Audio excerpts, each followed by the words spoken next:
Right now, if you want to run macOS Sierra on a laptop, you're looking at spending at least $1,000 to buy something new from Apple. But then I got to wondering, how little money could one spend and still get away with running the newest operating system? This is the late 2009 MacBook, and it's the oldest laptop that will still run macOS Sierra. At 4.7 pounds, it may not be the most sexy thing out there, but it gets the job done.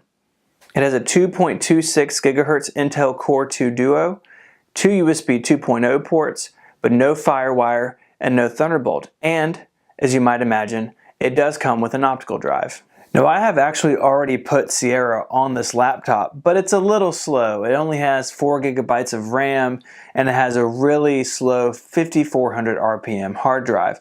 So I'm going to do two things. I'm going to put in an SSD, which should definitely speed up every operation on the computer, and I'm going to put 8 gigabytes of RAM in it.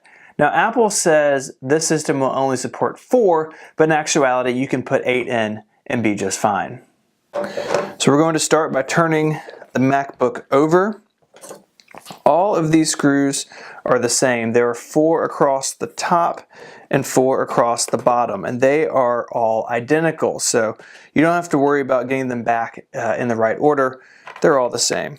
The bottom of the MacBook is a solid rubber surface. If you've ever turned over an airport or a time capsule, it's very similar to that. This does not have separate feet like most every other Mac notebook does. So once the screws are out, the bottom case just comes off.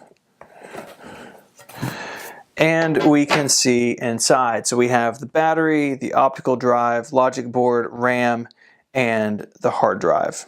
All right, now we are ready to start. The hard drive is held in by a bracket that comes out with a simple Phillips head screwdriver. Go ahead and remove that. Set it aside. And the hard drive lifts out of here. We need to retain these little rubber feet. We're going to unhook it from the SATA cable very gently. This cable is pretty fragile, so we want to be careful with it. Now, the hard drive has a T6, 2 T6s down the outside. So we want to take these little T6 screws out. Go ahead and take these out here. And then we want to transfer the screws and the label. There's like a tag almost, like a pull. We want to make sure that goes on the new drive. So I've already unboxed my SSD. I have it here. Sit them side by side. Take the pull tab off. Put it on the SSD. And then we're going to put the T6 screws back in. Now, these rubber feet are a little bit tricky. They sort of slide on to they kind of hold the edge of the drive in place. It's not really holding it down tight, but kind of making sure it doesn't move around. Going to reconnect the SATA cable. And we're going to slide this back in.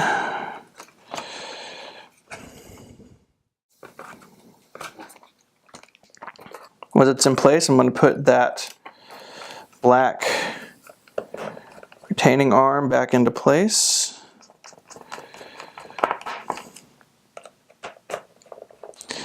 And now I want to replace the RAM. So I'm going to remove my single 4 gigabyte stick, and I have 2 4 gigabyte sticks for a total of 8 gigabytes of RAM. So I'm going to make sure this goes in here. Make sure it's seated all the way. So I'm getting ready to install Sierra off of a USB drive, and while this isn't going to win any speed awards, I think it's going to get the job done for basic tasks like browsing and email and some writing.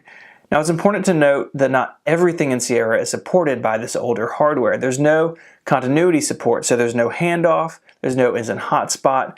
Things like the universal clipboard between macOS and iOS just won't work here. Additionally, there's no AirDrop. You can't use Apple Pay on the web, and you can't unlock it with an Apple Watch.